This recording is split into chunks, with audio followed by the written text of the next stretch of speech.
ന്മാരെ സഹോദരികളെ, അസ്സലാമു അലൈക്കും വറഹ്മത്തുള്ളാഹി വബറകാതുഹു. നമ്മൾ സൂറത്തുൻ നൂറിലെ 56 ആയത്ത് വരെ വായിച്ചു. നമുക്ക് വേണമെങ്കിൽ ആ ആയത്തിന് ആയത്തുൽ ഇസ്തിഖ്ലാഫ് എന്ന് പറയാം. എന്ന് പറഞ്ഞാൽ വഅദല്ലാഹുല്ലദീന ആമനു മിൻകും വഅമിലുസ്സാലിഹാത്തി ലയസ്തഖ്ലിഫന്നഹും ഫിൽ അർദ് എന്ന് തുടങ്ങുന്ന ആ ആയത്താണ് കഴിഞ്ഞ ആഴ്ചയിൽ ഈ ദിവസം നമ്മൾ ചർച്ച ചെയ്തത്. അപ്പോൾ ഇസ്തിഖ്ലാഫിനെ കുറിച്ച്, അഥവാ ഭൂമിയിൽ പ്രാതിനിധ്യം നൽകുക എന്ന് പറഞ്ഞാൽ അള്ളാഹുവിൻ്റെ പ്രതിനിധിയാക്കി നിയമിക്കുക എന്നല്ല എന്ന് നമ്മൾക്കറിയാം, മനസ്സിലാക്കിയിട്ടുണ്ട്. മറിച്ച് പിന്തുടർച്ചാവകാശം എന്നുള്ള നിലക്ക് പിൻഗാമികളായിക്കൊണ്ട് വരുന്ന ഭൂമിയുടെ ഒരു കൈകാര്യകർത്തൃത്വം ആ തരത്തിൽ ഏൽപ്പിക്കപ്പെടുന്ന ഒരു വിഭാഗം, അത് അള്ളാഹു വിശ്വാസികൾക്ക് നൽകും എന്ന് പറഞ്ഞതിനെക്കുറിച്ച് ആ വചനമാണ് കഴിഞ്ഞ നമ്മുടെ ക്ലാസ്സിൽ ചർച്ചക്കെടുത്തത്. തൊട്ടടുത്തുള്ള വാഖീമുസ്സലാത്ത എന്ന് പറയുന്ന ആയത്തും നമ്മൾ വായിച്ചു. ഇനി 57 മുതൽ 59 വരെ ആയത്തുകൾ ഇന്ന് വായിക്കാം എന്നാണ് വിചാരിക്കുന്നത്. അതിൽ 57-ാമത്തെ ആയത്ത് കഴിഞ്ഞ ക്ലാസ്സിൻ്റെ, ഇപ്പോൾ നമ്മൾ ആയത്തിന് ആയത്തുൽ ഇസ്തിഖ്ലാഫ് എന്ന് പറഞ്ഞല്ലോ, ആ ആയത്തിൻ്റെ തുടർച്ചയായി തന്നെ നമുക്ക് മനസ്സിലാക്കേണ്ട ആയത്തുമാണ്. നോക്കാം, നമുക്ക് ആദ്യം ആയത്തുകളൊന്ന് വായിച്ചു നോക്കാം.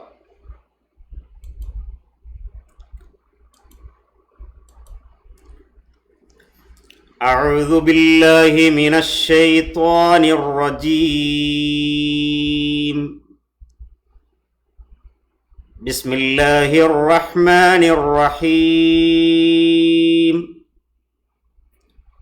لا تحسبن الذين كفروا معجزين في الأرض ومأواهم النار ولبئس المصير.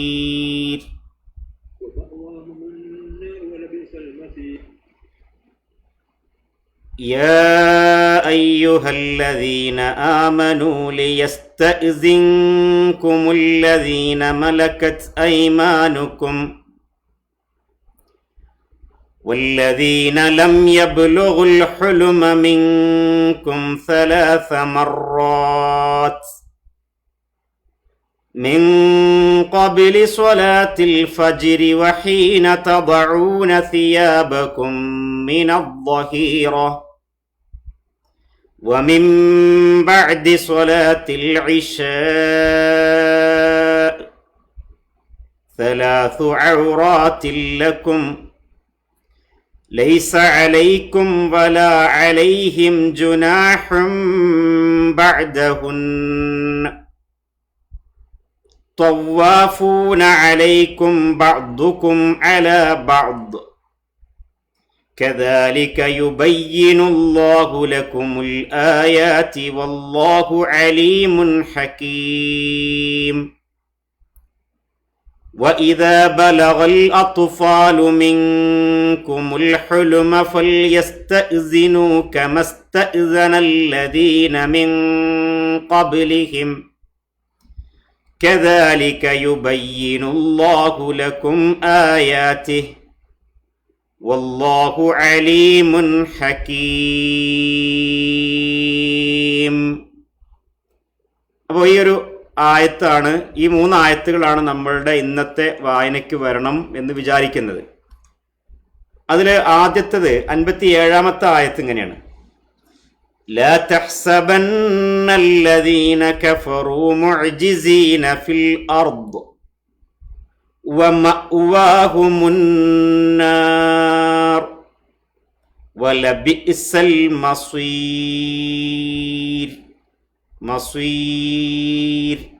മസീർ എന്നല്ല ഓതേണ്ടത്, മസീർ. റാ സോഫ്റ്റ് ആയിട്ട് ഉച്ചരിക്കണം. അപ്പോൾ ഇത് നേരത്തെ പറഞ്ഞല്ലോ, ആയത്തുൽ ഇസ്തിഖ്ലാഫ്, പിന്നെ ലയസ്തഖ്ലിഫന്നഹും ഫിൽ അർളി എന്ന് പറഞ്ഞ ആ ആയത്തിൻ്റെ തുടർച്ചയായിട്ട് തന്നെ വരുന്നതാണിത്. ലാ തഹ്സബന്നല്ലദീന കഫറു. തഹ്സബന്ന എന്ന് പറഞ്ഞാൽ അവരെക്കുറിച്ച് താങ്കൾ വിചാരിക്കരുത്, ലാ തഹ്സബന്നല്ലദീന കഫറു, അവിശ്വാസികളായവരെ കുറിച്ച് താങ്കൾ വിചാരിച്ചു പോകരുത്. ഹസിബ യഹ്സബു, കരുതി വിചാരിച്ചു എന്നൊക്കെ അർത്ഥം. ലാ തഹ്സബന്ന, വിചാരിക്കുക ചെയ്യരുത്, താങ്കൾ വിചാരിക്കരുത്, താങ്കൾ കരുതരുത്. അല്ലദീന കഫറു, അവിശ്വാസികളെക്കുറിച്ച്, അവിശ്വാസികളെക്കുറിച്ച് അവരെ സംബന്ധിച്ചിടത്തോളം അവർ മുഅ്ജിസീന ഫിൽ അർദ്, ഭൂമിയിൽ അള്ളാഹുവെ തോൽപ്പിക്കുന്നവരാണ് അവർ എന്ന് താങ്കൾ അവരെ കുറിച്ച് വിചാരിക്കരുത്. മുഅ്ജിസീന ഫിൽ അർദ്, അഅ്ജസ യുഅ്ജിസു, മുഅ്ജിസ്, മുഅ്ജിസുൻ എന്ന് പറഞ്ഞാൽ തോൽപ്പിക്കുന്നവൻ, മുഅ്ജിസൂൻ, മുഅ്ജിസീൻ തോൽപ്പിക്കുന്നവർ, അവര് ഭൂമിയിൽ തോൽപ്പിച്ചു കളയുന്നവരാണ്. അവ ആരെ തോൽപ്പിക്കുക എന്നുള്ളതിന്റെ വിശദീകരണമാണ് ബ്രാക്കറ്റിൽ കൊടുത്തിട്ടുള്ളത്, അള്ളാഹുവെ. അപ്പൊ അള്ളാഹുവെ അവിശ്വാസികൾ തോൽപ്പിച്ചു കളയും എന്ന് താങ്കൾ വിചാരിക്കരുത് നബിയേ. വമഅ്വാഹുമുന്നാർ, അവരുടെ എന്തെങ്കിലും പറയണ്ടോ? ഇല്ല. വമഅ്വാഹുമുന്നാർ, അവരുടെ അഭയസ്ഥാനം, വാസസ്ഥലം, മഅ്വാ കൊടുത്തിട്ടുണ്ടായില്ല, മഅ്വാ വാസസ്ഥലം, അഭയസ്ഥാനം എന്നൊക്കെ അർത്ഥമുണ്ട് അതിന്. അപ്പൊ അവരുടെ വാസസ്ഥലം അന്നാറാകുന്നു, നരകത്തിയാകുന്നു, നരകമാകുന്നു. വലബിഇസൽ മസീർ, ബിഇസ എന്ന് പറഞ്ഞാൽ പറ്റ മോശമായത്, ചീത്തയായത് എന്നർത്ഥം. ബിഇസ ചീത്തയായത്, അതിന്റെ നേരെ ഓപ്പോസിറ്റ് നിഅമ എന്നാണ്. ആ വാക്കൊക്കെ നമ്മൾ പഠിച്ച വാക്കുകളാട്ടോ. വലബിഇസൽ മസീർ, ചെന്ന് ചേരാനുള്ള സ്ഥലം എന്നാണ് മസീർ എന്ന വാക്കിന്റെ അർത്ഥം. അപ്പൊ ചെന്ന് ചേരാനുള്ള ആ സ്ഥലം അത് വളരെ ചീത്തയാണ്, അഥവാ നരകത്തെക്കുറിച്ച്. അപ്പൊ ഈ ആയത്ത് ഒന്ന് നബി സല്ലല്ലാഹു അലൈഹി വസല്ലമയോട് അഭിസംബോധന ചെയ്തുകൊണ്ടാണ് ആയത്ത് പറഞ്ഞത് എങ്കിലും ആ ആയത്തിന്റെ പാഠം എന്ന് പറയുന്നത് എല്ലാവർക്കും ബാധകമായിട്ടുള്ളതാണ്. അഭിസംബോധന നബിയോടാണ് എന്നേ ഉള്ളൂ. അവിടെ അവിശ്വാസികളെ സംബന്ധിച്ചിടത്തോളം അല്ലാഹു സുബ്ഹാനഹു വ തആലക്ക് ഭൂമിയിൽ അവരെ ശിക്ഷിക്കാൻ അള്ളാഹു ഉദ്ദേശിക്കുകയാണെങ്കിൽ അള്ളാഹ്ക്ക് അതൊരു പ്രശ്നമുള്ള കാര്യമല്ല, അള്ളാഹ്ക്ക് അതൊട്ടും ഒരു പ്രയാസമുള്ള കാര്യമല്ല. അവര് അള്ളാഹുവിന്റെ ശിക്ഷക്ക് വിധേയരാവുകയാണെങ്കിൽ ആരാണെങ്കിലും ശരി, അള്ളാഹുവിന്റെ ആ പിടുത്തത്തിൽ നിന്ന്, റബ്ബിന്റെ പിടുത്തത്തിൽ കിട്ടാത്ത വണ്ണം കുതറി മാറാനോ രക്ഷപ്പെടാനോ അവർക്ക് സാധ്യവുമല്ല. അള്ളാഹുവിന്റെ ശിക്ഷയെ അസാധ്യമാക്കി കളയാൻ ഒരിക്കലും അവർക്ക് ആർക്കും കഴിയില്ല. ഇതാണ് നബി സല്ലല്ലാഹു അലൈഹി വസല്ലമയെ അഭിമുഖീകരിച്ചുകൊണ്ട് ലാ തഹ്സബന്ന എന്ന് പറഞ്ഞുകൊണ്ട് അവിശ്വാസികളുടെ കാര്യത്തിൽ നബി സല്ലല്ലാഹു അലൈഹി വസല്ലമയെ അഭിമുഖീകരിച്ചുകൊണ്ട് സംസാരിച്ചത്. നേരത്തെ പറഞ്ഞല്ലോ, ഇത് നബിയോടാണ് അഭിമുഖീകരിച്ചത് എങ്കിലും അവിശ്വാസികളെ സംബന്ധിച്ചിടത്തോളം അവർക്കുള്ള ഒരു ശക്തമായ താക്കീതാണിത്. ആ താക്കീത് എന്താ പറഞ്ഞെന്ന് വെച്ചാല്, ആയത്തുൽ ഇസ്തിഖ്ലാഫില്, അഥവാ കഴിഞ്ഞ ആഴ്ചയിൽ നമ്മൾ വായിച്ച ആയത്തില് നമ്മൾ അല്ലാഹു സുബ്ഹാനഹു വ തആല സത്യവിശ്വാസികൾക്ക് കൊടുക്കുന്ന വിജയത്തെക്കുറിച്ച്, ഇസ്ലാമിന്റെ വിജയത്തെക്കുറിച്ചൊക്കെ പറയുകയുണ്ടായി. അങ്ങനെ അള്ളാഹുവിന്റെ വാഗ്ദാനം പുലരുന്നു, ഇസ്ലാമിന് വിജയം കിട്ടുന്നു, അതോടൊപ്പം കുഫർ പരാജയപ്പെടുന്നു. അതൊക്കെയും അവിശ്വാസികളായ ആളുകൾ കണ്ടു. ആ അവിശ്വാസികൾ ആ കണ്ടത് തന്നെയും അവരെ സംബന്ധിച്ചിടത്തോളം അവർക്ക് അള്ളാഹുവിന്റെ പിടുത്തത്തിൽ അവർ അകപ്പെട്ടു എന്നതിൻ്റെ തെളിവാണ്. ഇസ്ലാമിന് വിജയമുണ്ടായി എന്ന് പറഞ്ഞാൽ അവിശ്വാസികളുടെ ശ്രമങ്ങൾ വിജയിച്ചില്ല എന്നർത്ഥം, അവര് അശക്തരായി എന്നർത്ഥം. പക്ഷെ അവര് തുനിഞ്ഞിറങ്ങിയത് എന്തിനു വേണ്ടിയായിരുന്നു? പ്രവാചക തിരുമേനി സല്ലല്ലാഹു അലൈഹി വസല്ലമയുടെ കാലഘട്ടം മുതൽ ഇങ്ങെടുത്ത് നോക്കിയാൽ ഇസ്ലാമിന്റെ ദഅവത്തിനെ തകർക്കാൻ വേണ്ടി എന്തൊക്കെ ശ്രമങ്ങൾ ചെയ്യാൻ പറ്റുമോ അതൊക്കെ എല്ലാ അർത്ഥത്തിലും പ്രത്യക്ഷമായും പരോക്ഷമായും നിഗൂഢമായിട്ടൊക്കെ ശ്രമിച്ച് അക്കാലഘട്ടം മുതൽ ഇന്നോളം വരുന്ന ഇസ്ലാമിനെ മനസ്സിലാക്കിയിട്ടുള്ള ശത്രുക്കൾ ഇസ്ലാമിനെ തകർക്കാൻ വേണ്ടി പല രീതിയിലുള്ള വ്യത്യസ്തങ്ങളായിട്ടുള്ള മാർഗങ്ങൾ അവർ അവലംബിച്ചു പോരുന്നുണ്ട്.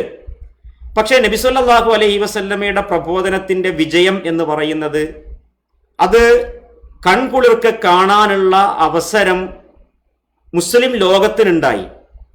മക്ക വിജയത്തോടുകൂടി പിന്നീട് അവിടെ നിന്ന് ഇങ്ങോട്ട് ഖലീഫമാരുടെ ഭരണകാലഘട്ടത്തിലുണ്ടായിട്ടുള്ള നേട്ടങ്ങൾ, അതേപോലെ തന്നെ ഓരോ ഇസ്ലാമിക ഭരണകൂടവും അത് ഇസ്ലാമിക ഭരണകൂടങ്ങളിൽ പറയത്തക്ക വ്യത്യസ്ത ഭരണാധികാരികൾ വന്നപ്പോൾ അവരുടേതായ പോരായ്മകളൊക്കെ ഉണ്ട് എങ്കിലും മൊത്തത്തിലെടുക്കുമ്പോൾ ഒരു ഖിലാഫത്ത് നിലനിർത്തിക്കൊണ്ട് പോന്ന് അങ്ങനെ ഒരു ഭരണം ഇസ്ലാമികമായി തന്നെ മുന്നോട്ട് കൊണ്ടുപോകാൻ കഴിഞ്ഞിട്ടുള്ള ഓരോ ഭരണ കാലഘട്ടങ്ങളിലെയും, ഭരണകാലഘട്ടം എന്ന് പറയുമ്പോൾ അബ്ബാസിയ കാലഘട്ടം, ഉസ്മാനിയ കാലഘട്ടം, ഇങ്ങനെയുള്ള ഓരോ ഭരണകാലഘട്ടങ്ങളിലും വന്നിട്ടുള്ള കുറേ നല്ല ഭരണാധികാരികൾ, എല്ലാവരും എല്ലാം തികഞ്ഞ നല്ലവരായിരുന്നൊന്നും പറയുന്നില്ലെങ്കിലും കുറേ നല്ല ഭരണാധികാരികളൊക്കെ അമവി കാലഘട്ടത്തിലൊക്കെ ഉണ്ടായി, അബ്ബാസിയ കാലഘട്ടത്തിലൊക്കെ ഉണ്ടായി. അങ്ങനെയുള്ള ഭരണാധികാരികളുടെയൊക്കെ കാലഘട്ടങ്ങളിൽ വലിയ മുന്നേറ്റങ്ങൾ ഇസ്ലാമിനുണ്ടായി. ആ മുന്നേറ്റങ്ങളെയൊക്കെ ശരിക്കും പറഞ്ഞാൽ ഈ അവിശ്വാസികൾക്കുണ്ടായ തോൽവിയാണ്. അവരാകട്ടെ വിചാരിച്ചത് ഇസ്ലാമിനെ ഇവിടെ വെച്ച് തന്നെ വേരോടുകൂടി പിഴുതെറിയാം എന്നാണ്. പക്ഷെ അവർക്കതിന് സാധിച്ചിട്ടില്ല. ഇതാണ് അല്ലാഹു സുബ്ഹാനഹു വ തആല ഈ ദുനിയാവിൽ അവർക്ക് ഭൂമിയിൽ വെച്ച് അവർക്ക് അള്ളാനെ തോൽപ്പിക്കാൻ പറ്റൂല, അങ്ങനെ പറ്റും എന്ന് താങ്കൾ വിചാരിക്കണ്ട എന്ന് പറയുമ്പോൾ അവിശ്വാസികൾക്ക് അത് കഴിയില്ല എന്ന് അവരെ അഭിമുഖീകരിച്ചുകൊണ്ട് പറയുന്ന ഒരു രൂപമാണ് അതിലുള്ളത്. എന്നിട്ട് അള്ളാഹു പറഞ്ഞു വ മഅ്വാഹു മുന്നാർ, ഭൂമിയെ തോൽപ്പിക്കാൻ കഴിയില്ലെന്ന് മാത്രമല്ല വ മഅ്വാഹു മുന്നാർ, അവരുടെ അഭയസ്ഥാനം അല്ലെങ്കിൽ വാസസ്ഥലം നരകമാകുന്നു. ആ നരകം വലബിഇസൽ മസ്വീർ, അത് വളരെ മോശമായിട്ടുള്ള വാസസ്ഥലമാകുന്നു. അല്ലെങ്കിൽ മസ്വീർ എന്ന് പറഞ്ഞാൽ ചെന്നെത്തുന്ന ആ സ്ഥലം വളരെ മോശമാകുന്നു എന്നാണ് പറഞ്ഞിട്ടുള്ളത്. അപ്പൊ ഇത് നമ്മൾ ഇന്നും നമ്മുടെ മുൻപിൽ ഒരു വലിയ ഒരു പ്രചോദനമായി നമുക്കുണ്ടാകേണ്ട ഒന്ന് തന്നെയാണ്. ഇപ്പൊ പരിശുദ്ധ ഖുർആൻ പറഞ്ഞല്ലോ, യുരീദൂന ലിയുത്ഫിഉ നൂറല്ലാഹി ബിഅഫ്വാഹിഹിം വല്ലാഹു മുത്തിമ്മു നൂരിഹി വലൗ കരിഹൽ കാഫിറൂൻ വലൗ കരിഹൽ മുശ്രിക്കൂൻ എന്നൊക്കെ പറഞ്ഞിട്ടുള്ള ആയത്തുകൾ. അവര് അള്ളാഹുവിന്റെ ഈ പ്രകാശത്തെ കെടുത്തിക്കളയാൻ വേണ്ടിയിട്ട് എല്ലാ ശ്രമങ്ങളും ഓരോ കാലഘട്ടങ്ങൾ നടത്തിയിട്ടുണ്ട്. പക്ഷേ അള്ളാഹു സുബ്ഹാനഹു വ തആല ഈ പ്രകാശത്തെ പൂർത്തിയാക്കുക തന്നെ ചെയ്യും. അപ്പൊ അള്ളാഹു അതിന് നിബന്ധനയായി പറഞ്ഞിട്ടുള്ളത് നമ്മളെ ഏൽപ്പിച്ചിട്ടുണ്ട് പറഞ്ഞാൽ ഇക്കാലഘട്ടത്തിൽ നമ്മുടെ കയ്യിലേക്ക് അതിന്റെ കൈത്തിരി ഏൽപ്പിച്ച് തന്നിട്ടുണ്ട്. അവിടെ നമ്മൾക്കുള്ള ദൗത്യം എന്താണ്? അള്ളാഹു ആയത്തുൽ ഇസ്തിഖ്ലാഫിൽ പറഞ്ഞതുപോലെ വഅദല്ലാഹു അല്ലദീന ആമനൂ മിൻകും വഅമിലുസ് സ്വാലിഹാത്തി ല യസ്തഖ്ലിഫന്നഹും ഫിൽ അർദി കമസ്തഖ്ലഫൽ ലദീന മിൻ ഖബ്ലിഹിം എന്നൊക്കെ പറഞ്ഞിട്ട് ഈമാനും അമലു സ്വാലിഹാത്തും വേണം. അവസാനിപ്പിക്കുമ്പം ആ ആയത്ത് അവസാനിപ്പിക്കുമ്പോൾ യഅ്ബുദൂനനി ലാ യുശ്രികൂന ബി ഷൈഅ എന്നൊക്കെ പറഞ്ഞ ഭാഗങ്ങളൊക്കെ നമുക്ക് ഓർമ്മയുണ്ട്. അപ്പൊ ആ നിബന്ധനകളൊക്കെ പൂർത്തിയാക്കി നമുക്ക് ഭൂമിയിൽ മാതൃകായോഗ്യരായി തൗഹീദ് ഉൾക്കൊണ്ട്, തൗഹീദിന്റെ സാരാംശം ഉൾക്കൊണ്ട് ജീവിക്കാൻ സാധിക്കുന്നിടത്ത് റബ്ബ് അത് നൽകും. അത് നൽകുമ്പോൾ അവിശ്വാസികൾ പരാജയപ്പെടും, അവരുടെ കുതന്ത്രങ്ങൾ വിജയിക്കില്ല. അപ്പൊ നമ്മൾ ദൗത്യം നിർവഹിക്കുന്നിടത്ത് പരാജയപ്പെടാൻ പാടില്ല. നമ്മൾ ബാധ്യതകൾ നിർവഹിക്കുന്നിടത്ത് മുന്നോട്ട് ഗമിക്കണം, അതിൽ മാതൃകായോഗ്യരാവുകയും വേണം. ഇതാണ് അള്ളാഹു സുബ്ഹാനഹു വ തആല നമ്മളെ പഠിപ്പിച്ചിട്ടുള്ളത്. ആ അർത്ഥത്തിൽ വരുമ്പോൾ അള്ളാഹുവിന്റെ പ്രകാശം പൂർത്തിയാകും എന്ന് മാത്രമല്ല, ഭൂമിയിൽ അള്ളാഹുവിനെ തോൽപ്പിക്കാൻ അവർക്ക് കഴിയില്ല എന്ന് മാത്രമല്ല, അവസാനം ഖേദിച്ചു മടങ്ങാത്ത, തൗബ ചെയ്ത് മടങ്ങാത്ത ആളുകൾക്ക് നരകമായിരിക്കും അഭയസ്ഥാനം എന്ന് അള്ളാഹു നമ്മളെ പഠിപ്പിക്കുന്നു. അപ്പൊ ഇവിടെ നമ്മുടെ ഉത്തരവാദിത്വം ഒന്ന് മാതൃകായോഗ്യമായ ജീവിതമാണ് എന്നതോടൊപ്പം, അതാണ് ആയത്തിൽ പറഞ്ഞിട്ടുള്ള ഏറ്റവും പ്രധാനം എന്നതോടൊപ്പം തന്നെ ഇസ്ലാമിനെ അത് എത്തിയിട്ടില്ലാത്ത ആളുകളിലേക്ക് എത്തിച്ചു കൊടുക്കുകയും സമാധാനത്തിന്റെ ഈ സമർപ്പണത്തിന്റെ ഈ സന്ദേശം ജനങ്ങളെ ബോധവൽക്കരിക്കുകയും ചെയ്യുക, അത് ജീവിതം കൊണ്ട് തെളിയിക്കാൻ നമുക്ക് സാധിക്കുക എന്നത് വളരെ പ്രധാനമാകുന്നു. ഇതൊക്കെയാണ് ഈ ആയത്ത് നമുക്ക് നൽകുന്ന ആശയം. ഈ അർത്ഥത്തിലുള്ള ആയത്തുകൾ ഖുർആനിൽ ധാരാളമായി വന്നിട്ടുണ്ട്. അതൊക്കെ നമുക്ക് പാഠമാകേണ്ടതുമുണ്ട്. അള്ളാഹു ഖുർആനിന്റെ വചനങ്ങളിൽ നിന്ന് യഥാവിധി പാഠം ഉൾക്കൊള്ളാനുള്ള തൗഫീഖ് നമുക്ക് നൽകുമാറാവട്ടെ. ഇനി അടുത്ത വചനം വായിക്കുമ്പം ഈ വാക്കുകൾ നമ്മുടെ ഓർമ്മയിൽ ഉണ്ടാവണം. അപ്പൊ ആ ആയത്ത് പിന്നെ ഇതവിടെ ഉണ്ടല്ലോ. ഈ ആയത്തിന് നമുക്ക് ആയത്തുൽ ഇസ്തിഇദാൻ എന്ന് പറയാം. ഇസ്തിഇദാനാണ്. ഇസ്തിഇദാൻ എന്ന് പറയുമ്പം അനുവാദം ചോദിക്കൽ. ഈ സൂറത്തിന്റെ തുടക്കത്തിൽ ഏകദേശം ഒരു 27-ാമത്തെ ആയത്തിൽ ഒന്ന് എടുത്തു നോക്കണേ. 27-ാമത്തെ ആയത്തിൽ നമ്മൾ പുറമെ നിന്ന് വരുന്ന ആളുകൾക്ക് വീട്ടിലേക്ക് വരുമ്പോൾ അനുവാദം ചോദിക്കേണ്ടതിൻ്റെ മര്യാദകളും കാര്യങ്ങളും ഒക്കെ 1-2 ആയത്തുകളിൽ വായിച്ചതും 1-2-3 ആയത്തുകളിൽ വായിച്ചതൊക്കെ ഓർമ്മയിൽ ഉണ്ടാവും, എന്തായാലും ഉണ്ടാവും. അപ്പൊ അതിനുശേഷം അത് പുറമെ നിന്ന് വരുന്ന ആളുകൾക്കാണ്. അതിനുശേഷം ഇവിടെ ഇപ്പൊ നമ്മൾ 58-ാമത്തെ ആയത്ത് വായിക്കുമ്പം നമ്മളോട് അല്ലാഹു സുബ്ഹാനഹു വ തആല കൂടിക്കലർന്ന് ഒരേ വീട്ടിൽ തന്നെ ജീവിക്കുമ്പോൾ, കൂടിക്കലർന്നുള്ള ജീവിതം ഉണ്ടായിട്ടുണ്ട് എന്നുകൂടി കിട്ടുന്നുണ്ട് കേട്ടോ. അങ്ങനെ കൂടിക്കലർന്ന് ഒന്നായിട്ട് ജീവിക്കുമ്പം അവിടെ പാലിക്കേണ്ട ചില ഇസ്തിഇദാനുകളെ കുറിച്ച്, അനുവാദം ചോദിക്കേണ്ടതിനെ കുറിച്ച്. അപ്പൊ അനുവാദം ചോദിക്കുന്ന ആയത്ത് എന്നുള്ള നിലയ്ക്ക് ഇതിന് നമുക്ക് ആയത്തുൽ ഇസ്തിഇദാൻ എന്ന് നമുക്ക് പറയാം.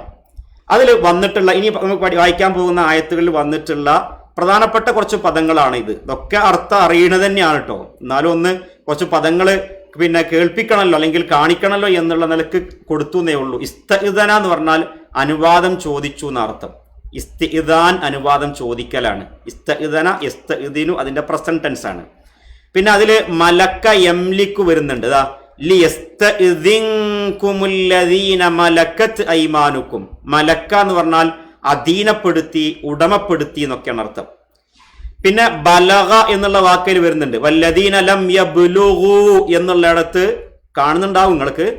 വല്ലദീന ലം യബ്ലുഗു എന്നുള്ളിടത്ത് ബലഗ എന്നുള്ള വാക്ക് പഠിക്കാണ്ട്. ബലഗ യബ്ലുഗു, ബലഗ എന്ന് പറഞ്ഞാൽ എത്തി എന്നർത്ഥം. അതേപോലെ തന്നെ അതിൽ ഹുലും എന്ന വാക്ക് വരുന്നുണ്ട്. വല്ലദീന ലം യബ്ലുഗുൽ ഹുലുമ. ഹുലും എന്ന വാക്ക് പ്രായപൂർത്തി എന്നാണ് ആ വാക്കിന്റെ അർത്ഥം.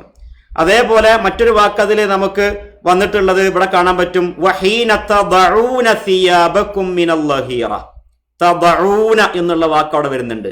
തദഉ വദഅ യദഉ, വദഅ യദഉ മാറ്റി വെച്ചു, വെച്ചു എന്ന വദഅ എന്നുള്ള വാക്കിന്റെ അർത്ഥം.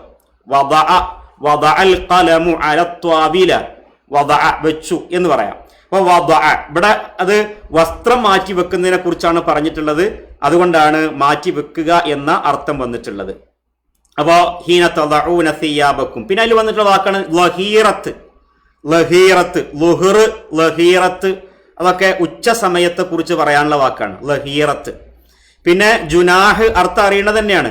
ലൈസ അലൈക്കും വല അലൈഹിം ജുനാഹുൻ. ജുനാഹുൻ എന്നുള്ള വാക്ക് വന്നിട്ടുണ്ട്. കുറ്റം എന്നാണ് അർത്ഥം. പിന്നെ മറ്റൊന്ന് തവ്വാഫ്, തവ്വാഫൂന എന്നൊരു വാക്ക് വന്നിട്ടുണ്ട്. തവ്വാഫൂന അലൈക്കും എന്ന് വന്നിട്ടുണ്ട്. തവ്വാഫൂന അലൈക്കും. തവ്വാഫുൻ എന്ന് പറഞ്ഞാല് ചുറ്റി നടക്കുന്നവൻ എന്നർത്ഥം. തവ്വാഫൂൻ ചുറ്റി നടക്കുന്നവർ. അപ്പൊ തവാഫൊക്കെ നമുക്കറിയണല്ലോ. അപ്പൊ തവ്വാഫുൻ ചുറ്റി നടക്കുന്നവൻ.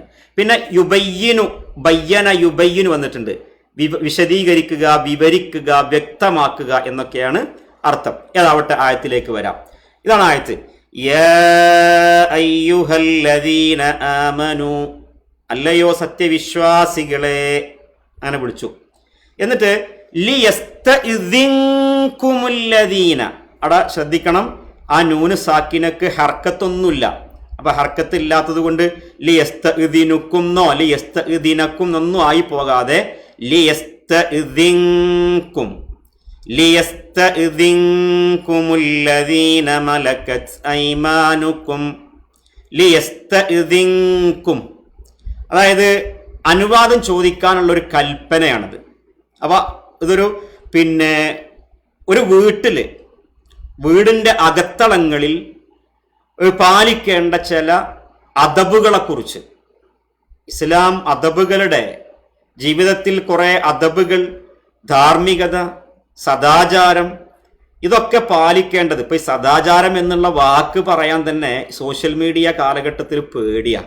കാരണം എന്താ വെച്ച് കഴിഞ്ഞാൽ അങ്ങനെ എന്തെങ്കിലും ഒരു നന്മയുള്ള ഒരു വാക്കോ അങ്ങനെയുള്ള ഒരു പ്രവർത്തനങ്ങളോ അല്ലെങ്കിൽ അങ്ങനെയുള്ള ഒരു പോസ്റ്റോ ഒക്കെ ഇട്ട് കഴിഞ്ഞാൽ അപ്പോഴേക്കും അതിനെതിരെ ഈ മതത്തിന്റെ പേരിൽ ലിബറലിസം വല്ലാതെ മതലിബറലിസം എന്ന് പറയുന്ന സാധനം വല്ലാതെ ഇങ്ങനെ വർദ്ധിച്ചു വരുന്നുണ്ട്. നമ്മൾ പേടിക്കേണ്ട ഒരു സംഗതിയാണത്.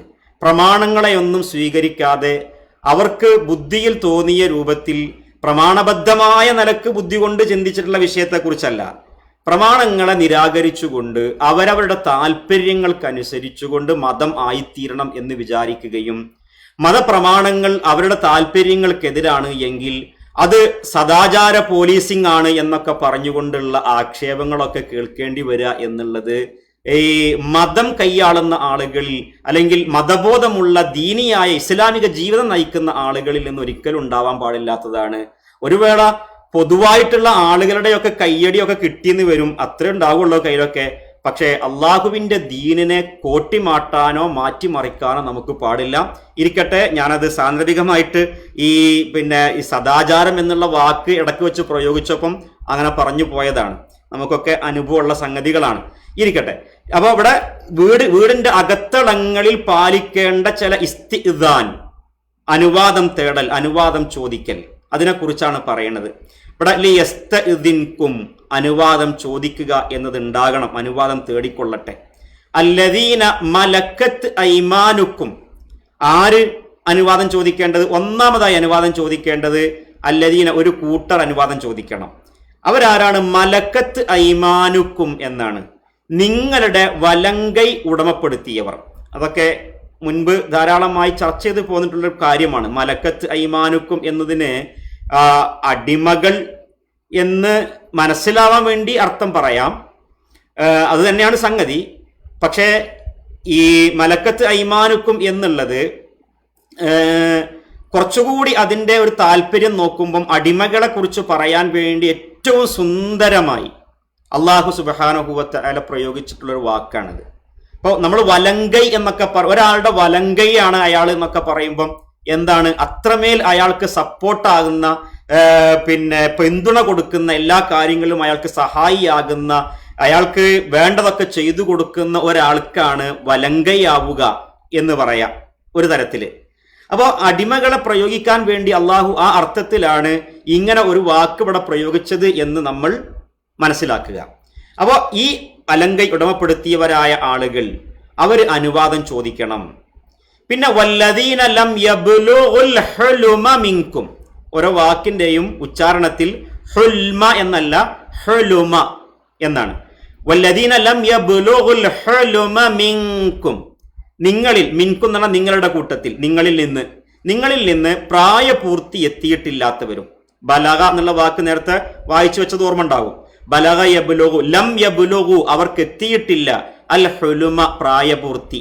അപ്പൊ നിങ്ങളിൽ നിന്ന് നിങ്ങളുടെ മക്കളിൽ നിന്ന് പ്രായപൂർത്തി എത്തിയിട്ടില്ലാത്തവരും എന്ത് ചെയ്യണം?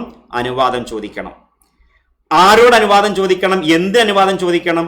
വീട്ടിന്റെ ഉള്ളിലാണെങ്കിലും വീട്ടിന്റെ ഉള്ളിൽ തന്നെയുള്ള റൂമിലേക്ക് പ്രവേശിക്കും അനുവാദം ചോദിക്കണമെന്നാവാം. ഇനി ഒറ്റ റൂമുള്ള വീടാണ് എങ്കിൽ ചിലപ്പോ ചില നേരിയ മറകൾ മാത്രമേ ഉണ്ടാവുള്ളൂ. ആ മറക്കുള്ളിലേക്ക് പ്രവേശിക്കുമ്പോൾ അനുവാദം ചോദിക്കണം.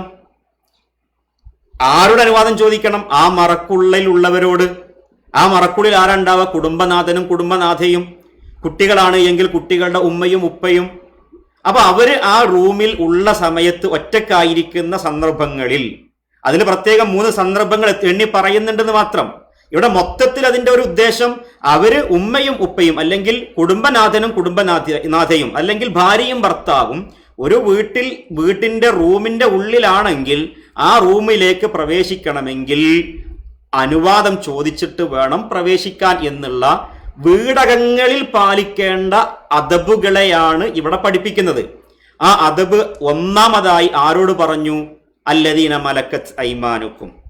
അത് അല്ലദീന മലക്കത്ത് ഐമാനുക്കും എന്നുള്ള ഒരു വാക്ക് അവിടെ മാത്രം പരിമിതപ്പെടുത്തേണ്ടതല്ല കേട്ടോ. അതെന്തുകൊണ്ട് പറഞ്ഞു എന്നുള്ളത് അവസാന സമയത്ത് പറയുന്നുണ്ട്. ഈ ആയത്ത് അവസാനിപ്പിക്കുമ്പോൾ അവിടെ നമുക്ക് അത് വിശദീകരിക്കാം എന്നാണ് തോന്നുന്നത്.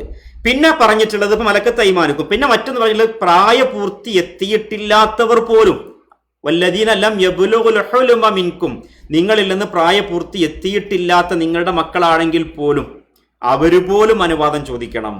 3 മർറാത്ത്, 3 പ്രാവശ്യം 3 സന്ദർഭങ്ങളിൽ, 3 പ്രാവശ്യം എന്ന് വെച്ചാൽ 3 അവസരങ്ങളിൽ അനുവാദം ചോദിക്കണം. ഇതൊക്കെ നമ്മളെ മക്കൾക്ക്, പ്രായപൂർത്തി എത്തിയിട്ടില്ലാത്ത തന്നെ മക്കൾക്ക് ശരിക്കും പഠിപ്പിച്ചു കൊടുക്കേണ്ട ആശയങ്ങൾ ഉൾക്കൊള്ളുന്ന ഈ അദബ് പഠിപ്പിച്ചു കൊടുക്കണം. അപ്പം എന്നിട്ട് ആ സമയം പറയുന്നുണ്ട്. ഒന്ന് മിൻ ഖബ്ലി സ്വലാത്തിൽ ഫജ്ർ, അർത്ഥം പറയണ്ട, ഫജ്ർ നമസ്കാരത്തിന്റെ മുമ്പാണ് ഒന്ന്. പിന്നെ മറ്റൊന്ന് വഹീന തദഊന സിയാബകും മിനൽ ലഹീറ. എങ്ങനെയാണ്? വഹീന തദഊന സിയാബകും മിനൽ ലഹീറ. ലഹീറത്തിന്റെ അർത്ഥം നേരത്തെ കാണിച്ചത് ഓർമ്മ ഉണ്ടാവും, ഉച്ച സമയം. അപ്പം മിനൽ ലഹീറ, ഉച്ച സമയത്ത്, സിയാബക്കും നിങ്ങളുടെ വസ്ത്രം, ഹീന തദഊന നിങ്ങൾ മാറ്റിവെക്കുന്ന സമയം. അപ്പം പൊതുവിൽ വീടിന്റെ ഉള്ളിൽ എപ്പോഴും എങ്ങോട്ടും നടക്കാൻ വേണ്ടി, വീടിന്റെ ഉള്ളിൽ എന്ന് പറയുമ്പോൾ വീടും വീടിന്റെ പരിസരവും ഒക്കെ ഉള്ള ഭാഗങ്ങളിലേക്ക് നടക്കാൻ വേണ്ടി ഉപയോഗിക്കുന്ന ഒരു വസ്ത്രം ഒന്നായിരിക്കും. എന്നാൽ ആ റൂമിന്റെ ഉള്ളിൽ പ്രവേശിക്കുമ്പം ചില സന്ദർഭങ്ങളിൽ, അതാണ് ഇപ്പൊ ഈ 3 സമയം, ചില സന്ദർഭങ്ങളിൽ ഉപയോഗിക്കുന്ന വസ്ത്രം ഉറക്കത്തിന്റെ വസ്ത്രം പോലുള്ളതൊക്കെ ഉണ്ടാകുമല്ലോ. അങ്ങനെ വസ്ത്രം മാറ്റുന്ന അല്ലെങ്കിൽ വസ്ത്രം മാറ്റി വെക്കുന്ന സമയത്ത്, ഉച്ച സമയത്ത് അങ്ങനെ അവസരം ഉണ്ടെങ്കിൽ, സന്ദർഭങ്ങൾ ഉണ്ടാവുകയാണെങ്കിൽ ആ സമയത്തും. പിന്നെ മറ്റൊരു സമയം വമിൻ ബഅദി സ്വലാത്തിൽ ഇശാ നമസ്കാരത്തിന് ശേഷവും. ഈ 3 സമയങ്ങളെ കുറിച്ച് അള്ളാഹു പറയാണ്, സലാസു ഔറാത്തിൽ ലക്കും, നിങ്ങൾക്കുള്ള 3 സ്വകാര്യ സന്ദർഭങ്ങളാകുന്നു ഇവ. ഔറാത്ത് എന്നുള്ള വാക്കിനാണ് സ്വകാര്യത എന്നുള്ള അർത്ഥം പറഞ്ഞിട്ടുള്ളത്. ഔറത്ത് നഗ്നതയാണല്ലോ. നഗ്നത എന്നുള്ളത് അവനവനുമായി ബന്ധപ്പെട്ട അവൻ്റെതായ സ്വകാര്യ ഭാഗങ്ങളാകുന്നല്ലോ. അപ്പോൾ ആ അർത്ഥത്തിലാണ് സലാസു ഔറാത്തിൽ ലക്കും, നിങ്ങളുടെ 3 സ്വകാര്യ സന്ദർഭങ്ങളിൽ എന്നല്ലാഹു പറഞ്ഞു. എന്നിട്ട് ലൈസ അലൈക്കും ജുനാഹുൻ വലാ അലൈഹിം ജുനാഹും ബഅദഹുന്ന. ലൈസ അലൈക്കും, നിങ്ങൾക്ക് കുഴപ്പമൊന്നുമില്ല, നിങ്ങൾക്ക് കുഴപ്പമൊന്നുമില്ല. ലൈസ അലൈക്കും, നിങ്ങൾക്കില്ല, വലാ അലൈഹിം, അവർക്കുമില്ല. അവർക്കെന്ന് പറയുമ്പം ഈ പറഞ്ഞ മലക്കത്ത് ഐമാനുക്കും വല്ലദീന ലം യബ്ലുഗുൽ ഹുലുമ മിൻകും എന്നൊക്കെ പറഞ്ഞില്ലേ, അവർക്കും ഇല്ല, നിങ്ങൾക്കും ഇല്ല, ജുനാഹുൻ, കുറ്റൊന്നുമില്ല, കുഴപ്പമൊന്നുമില്ല. ബഅദഹുന്ന, ബഅദഹുന്ന എന്ന് പറഞ്ഞാൽ ഈ സന്ദർഭങ്ങൾക്ക് ശേഷം, ഇവയ്ക്കു ശേഷം എന്നർത്ഥം. ഇവയ്ക്കു ശേഷം എന്ന് വെച്ചാൽ ഈ സന്ദർഭങ്ങൾക്ക് ശേഷം. അപ്പൊ ഇതല്ലാത്ത മറ്റു സന്ദർഭങ്ങളിൽ നിങ്ങൾക്കോ അവർക്കോ കുഴപ്പമില്ല. കാരണം ഇതല്ലാത്ത സന്ദർഭങ്ങളിൽ ആ ഉറക്കത്തിന് ഉപയോഗിക്കുന്ന നേരിയ വസ്ത്രങ്ങളൊക്കെ മാറ്റി അർദ്ധവസ്ത്രങ്ങളൊക്കെയാണ് എങ്കിൽ അതൊക്കെ മാറ്റിയിട്ട് പിന്നെ പൊതുവിൽ ധരിക്കാവുന്ന വസ്ത്രങ്ങളൊക്കെ ധരിച്ച്, പൊതുവിൽ ധരിക്കുക എന്ന് പറയുമ്പം മുഖവും മുൻകൈയും അതല്ലട്ടോ, അതൊക്കെ പുറത്തേക്ക് ആളുകളുടെ ഇടയിലേക്ക് ഇറങ്ങുമ്പോൾ ഉണ്ടാവുന്നതാണ്. അതല്ലാത്ത നിലക്ക് വീട്ടിൽ തന്നെ ധരിക്കുന്ന വസ്ത്രങ്ങൾ, മാന്യമായ വേഷങ്ങളൊക്കെ ഉണ്ടാകുമല്ലോ, ആ വേഷങ്ങൾ ധരിച്ച അവസരങ്ങളിലാണ് എങ്കിൽ അവർക്കോ നിങ്ങൾക്കോ അവര് നിങ്ങളെ കാണുന്നതിന്, നിങ്ങളോടൊപ്പം പിന്നെ കൂടിക്കലരുന്നതിനൊന്നും ഒരു കുഴപ്പമില്ല. നോക്കൂ നിങ്ങൾ, എത്ര സുന്ദരമാണ് കാര്യങ്ങളൊക്കെ. പിന്നെ പറയുന്നു തവ്വാഫൂന അലൈക്കും ബഅ്ദുക്കും അലാ ബഅ്ദ്. തവ്വാഫൂന അലൈക്കും, നിങ്ങളുടെ കൂടെ ചുറ്റി നടക്കുന്നവരാകുന്നു. ബഅ്ദുക്കും അലാ ബഅ്ദ്, അത് ചിലർ മറ്റു ചിലരോട്. അതിന് ആശയം ഒന്നിച്ചു കൊടുത്തപ്പോഴാണ് അവർ നിങ്ങളുടെ അടുത്ത് ചുറ്റി നടക്കുന്നവരത്രേ എന്ന് പറഞ്ഞിട്ടുള്ളത്.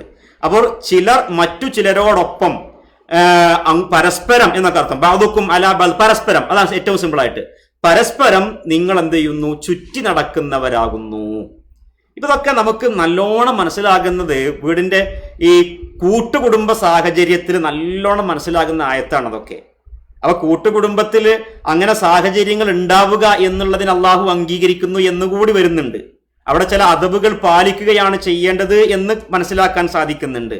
അതില് ലം യബ്ലുഗു അൽ ഹുലുമ മിൻകും എന്നുള്ളത് ഇന്ന് നമുക്ക് പ്രാവർത്തികമാക്കാനുള്ളതും, അതേപോലെ തന്നെ ഔമാ മലക്കത്ത് ഐമാനുക്കും എന്നുള്ളത് നമുക്ക് പിന്നെ ഈ കൂട്ടുകുടുംബ വ്യവസ്ഥിതിയിൽ, അല്ലെങ്കിൽ ഇപ്പോ വിരുന്നൊക്കെ പോയിട്ട് തറവാട്ടിലേക്ക് വിരുന്നൊക്കെ പോകുമ്പോൾ അവിടെ കുറെ ആൾക്കാരുണ്ടാകുമല്ലോ, അത്തരം ഘട്ടങ്ങളിലൊക്കെ നമുക്ക് പ്രാവർത്തികമാക്കേണ്ട തരത്തിൽ ഉള്ള അധ്യാപനങ്ങൾ ഉൾക്കൊള്ളുന്നു ഈ വചനം എന്ന് വളരെ വ്യക്തമാണ്.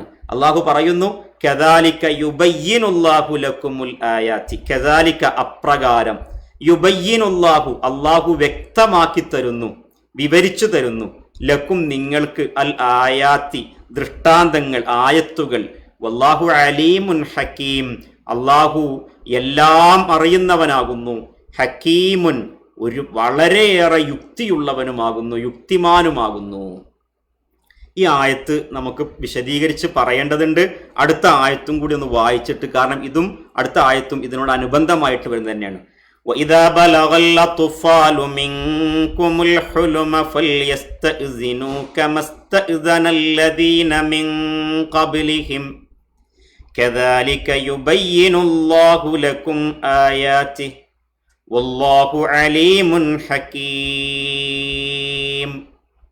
ഇനി വഇദാ ബലഗൽ അത്ഫാലു മിൻകുമുൽ ഹുലുമ, നിങ്ങളുടെ കൂട്ടത്തിൽ നിങ്ങളുടെ മക്കൾ ഹുലുമ എത്തിയാൽ, പ്രായപൂർത്തി എത്തിയാൽ. നേരത്തെ അല്ലദീന ലം യബ്ലുഗുൽ ഹുലുമ എന്നാ പറഞ്ഞത്. എന്നാൽ ഇനി ഇവിടെ പ്രായപൂർത്തി എത്തിക്കഴിഞ്ഞാലോ, പിന്നെ നിങ്ങൾ വീട്ടിന്റെ ഉള്ളിൽ മാത്രമാകുമ്പോഴുള്ള, അല്ലെങ്കിൽ റൂമിന്റെ ഉള്ളിൽ മാത്രമാകുമ്പം ഉണ്ടാകുന്ന ആ അനുവാദം പോരാ. പിന്നെ ഫൽയസ്തഇദിനു കമസ്തഇദനല്ലദീന മിൻ ഖബലിഹിം, ഫൽയസ്തഇദിനു, അങ്ങനെ ആയിക്കഴിഞ്ഞാൽ പിന്നെ അവരെന്ത് ചെയ്യണം? കയറി വരുമ്പോൾ അവരുടെ മുൻപുള്ളവർ എങ്ങനെയാണോ അനുവാദം തേടിയിട്ടുള്ളത്, അനുവാദം ചോദിച്ചിട്ടുള്ളത്, സമ്മതം ചോദിച്ചിട്ടുള്ളത്, അതുപോലെ തന്നെ സമ്മതം ചോദിക്കണം. ഫൽയസ്തഇദിനു, അപ്പോൾ ഈ പ്രായപൂർത്തി എത്തിയവർ അവർ അനുവാദം ചോദിച്ചു കൊള്ളട്ടെ, സമ്മതം ചോദിച്ചു കൊള്ളട്ടെ പ്രവേശനത്തിന്. കമസ്തഇദന, അനുവാദം ചോദിച്ചതുപോലെ, അല്ലദീന മിൻ ഖബലിഹിം, അവരുടെ മുൻപുള്ളവർ എങ്ങനെയൊക്കെയാണോ അനുവാദം ചോദിച്ചിട്ടുള്ളത് അത് പറയട്ടോ. കദാലിക യുബയ്യിനുല്ലാഹു ലക്കും ആയാതിഹി, അപ്രകാരം നിങ്ങൾക്ക് അവന്റെ ആയത്തുകളെ അവൻ വിശദീകരിച്ചു തരുന്നു, വിവരിച്ചു തരുന്നു. വല്ലാഹു അലീമുൻ ഹക്കീം, അത് നേരത്തെ പറഞ്ഞ ആയത്തിന്റെ തന്നെ ആവർത്തനമാണ്. വല്ലാഹു അലീമുൻ ഹക്കീം, അള്ളാഹു എല്ലാം അറിയുന്നവനും സർവജ്ഞനും യുക്തിമാനുമാകുന്നു. അപ്പോ ഈ ആയത്തുകൾ ഇപ്പൊ നമ്മൾ വായിച്ചല്ലോ. ആയത്തുകൾ വായിച്ച സ്ഥിതിക്ക് പ്രിയപ്പെട്ടവരെ, നമ്മൾ അതിലെ ചില കാര്യങ്ങൾ, നേരത്തെ സൂചിപ്പിച്ച ചില വിഷയങ്ങൾ ഇങ്ങനെ നമുക്കിങ്ങനെ ഓടിച്ചു പോകേണ്ടതുണ്ട്. ഒന്ന്, നമ്മുടെ കൂട്ടുകുടുംബ വ്യവസ്ഥിതിയിൽ, അതല്ലെങ്കിൽ ഇപ്പോൾ ഒരു തറവാടൊക്കെ ആകുമ്പോൾ ഉപ്പയും ഉമ്മയുള്ള തറവാട്ടിലേക്ക് ആ മക്കളെല്ലാവരും, മക്കളും പേരക്കുട്ടികളും എല്ലാവരും ഒരുമിച്ച് കൂടുന്ന സമയങ്ങളും സന്ദർഭങ്ങളും ഒക്കെ ഉണ്ടാകുമല്ലോ. ഇങ്ങനെയുള്ള ഘട്ടങ്ങളിൽ പാലിക്കേണ്ട ചില അദബുകൾ ഈ ആയത്തിൽ കാണാം. ആദ്യം അത് പറയാം. അത് നമുക്ക് എവിടെ നിന്ന് കിട്ടുന്ന വെച്ച് കഴിഞ്ഞാൽ, ഇപ്പൊ പിന്നെ ഔമ മലക്കത്ത് ഐമാനുക്കും എന്ന് പറഞ്ഞല്ലോ. അതായത് യാ അയ്യുഹല്ലദീന ആമനു ലിയസ്തഇദിൻകുമുല്ലദീന മലക്കത്ത് ഐമാനുക്കും എന്ന് പറഞ്ഞല്ലോ. അപ്പൊ മലക്കത്ത് ഐമാനുക്കും എന്നുള്ളത് ഒരു ഉദാഹരിച്ച് പറഞ്ഞതാണ് എന്ന് പറയാം, എന്ന് മനസ്സിലാക്കാം. എന്ന് പറഞ്ഞാൽ അവര് പുറമെ നിന്നുള്ളവരാണ്, പുറമെ നിന്നുള്ളവര്. എന്നാലോ അവരെ കുറിച്ച് അള്ളാഹു പറഞ്ഞു, തവ്വാഫൂന അലൈക്കും ബഅദുക്കും, തവ്വാഫൂന അലൈക്കും ബഅദുക്കും അലാ ബഅദ് എന്ന് പറഞ്ഞു. പരസ്പരം നിങ്ങളോടൊപ്പം ഇങ്ങനെ ചുറ്റിക്കറങ്ങുന്നവർ എന്ന് പറഞ്ഞാൽ എല്ലാ വിഷയത്തിലും വീടകത്തിൽ അങ്ങോട്ടും ഇങ്ങോട്ടുമൊക്കെ കൊണ്ടും കൊടുത്തും ചുറ്റിക്കറങ്ങി പിന്നെ സംസാരിച്ചും ഒക്കെ കണ്ടും നോക്കിയും ഒക്കെ അങ്ങനെ ജീവിക്കുന്ന അവസ്ഥ. അപ്പോൾ ഇത് ഈ തവ്വാഫൂന് പിന്നെ ഈ മലക്കത്ത് ഐമാനുക്കും എന്നുള്ളത് വീട്ടിന്റെ ബന്ധങ്ങൾക്ക് പുറത്തുള്ളവരായ ആളുകളാണ്. അവരെ തന്നെ അല്ലാഹു സുബ്ഹാനഹു വ തആല ഇവിടെ എടുത്തു പറഞ്ഞു. അവരെടുത്ത് പറഞ്ഞു തന്നു കഴിഞ്ഞാൽ പിന്നെ അതിൽ നിന്ന് നമുക്ക് മനസ്സിലാക്കാം, പിന്നെ അതുപോലെ ബന്ധങ്ങളിൽ ഉള്ളവരായ ആളുകൾ അടക്കം വരുന്നവർ, അവരൊക്കെ ഒരുമിച്ച് കൂടുന്ന ഒരു അവസ്ഥയുണ്ടെങ്കിൽ ആ വീട്ടിൽ സദാചാരത്തിന്റെ അല്ലെങ്കിൽ ധാർമ്മികതയുടെ, ഇസ്ലാമിയത്തിന്റെ, ഇസ്ലാമികമായ അധ്യാപനങ്ങളുടെ ചില മര്യാദകൾ പാലിക്കപ്പെടേണ്ടതുണ്ട്. അതിൽ പാലിക്കപ്പെടേണ്ട മര്യാദകളിൽ പരമപ്രധാനമായി അള്ളാഹു ഇവിടെ എണ്ണി പറഞ്ഞിട്ടുള്ളത്, ഓരോരുത്തർക്കും അവരവരുടേതായ സ്വകാര്യതകൾ അംഗീകരിച്ചു കൊടുക്കണം. അതാണൊരു പാഠം. സ്വകാര്യതകൾക്ക് അംഗീകരിച്ചു കൊടുക്കണം. അവ സ്വകാര്യ നിമിഷങ്ങൾ ഉണ്ടാകും, സ്വകാര്യ സന്ദർഭങ്ങൾ ഉണ്ടാകും. ആ സ്വകാര്യ സന്ദർഭങ്ങൾ അല്ലാഹു സുബ്ഹാനഹു വ തആല എണ്ണി പറഞ്ഞത് ഒന്ന് ഫജ്റിന് മുമ്പ്, ഇനി അതേപോലെ തന്നെ ഉച്ചക്ക് വസ്ത്രം മാറ്റി വെക്കുന്ന സമയം, അതേപോലെ തന്നെ സ്വലാത്തുൽ ഇശാഇന് ശേഷം. ഇനി ഇതേപോലെ വേറെ ഏതെങ്കിലും സ്വകാര്യ സന്ദർഭങ്ങൾ ഉണ്ടെങ്കിൽ അതൊക്കെ പെട്ടു എന്നർത്ഥം. ഈ 3 സമയങ്ങൾ അല്ലാഹു എണ്ണിത്തന്നു. ആ എണ്ണി പറഞ്ഞിട്ടുള്ള ഈ സമയങ്ങളും അങ്ങനെയുള്ള സ്വകാര്യ സന്ദർഭങ്ങളിലും ഇടപെടുമ്പോൾ അദബുകൾ പാലിക്കണം. അത് വീട്ടിലുള്ള മറ്റുള്ളവരായ ആളുകളൊക്കെ എന്ന് മനസ്സിലാക്കാൻ വേണ്ടിയാകുന്നു മലക്കത്ത് ഐമാനുക്കും എന്നുള്ളതിനെ ഇവിടേക്ക് കൊണ്ടുവന്നിട്ടുള്ളത്. കുറെ അകന്ന തരത്തിലുള്ളവരാകുന്നു ഇതുപോലെ പിന്നെ പരസ്പരം കൊണ്ടും കൊടുത്തും ചുറ്റിക്കറങ്ങിയും ഒക്കെയുള്ള ആളുകൾ. അങ്ങനെ അത് പ്രാവർത്തികമാക്കണം എന്നതാകുന്നു ഒരു അധ്യാപനം.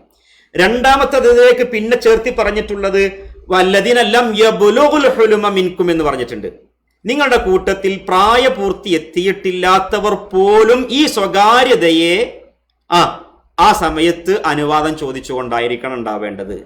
അതും പറയുമ്പം എത്രത്തോളം സ്വകാര്യതക്ക് അംഗീകാരം അള്ളാഹു സുബ്ഹാനഹു വ തആല അവരവരുടെ പ്രൈവസിക്ക് എത്രമാത്രം വലിയ അനുവാദവും അല്ലെങ്കിൽ അത് കാത്തു സൂക്ഷിക്കാനുള്ള അവസരവും അള്ളാഹു നൽകിയിരിക്കുന്നു എന്നുള്ളതാണ്.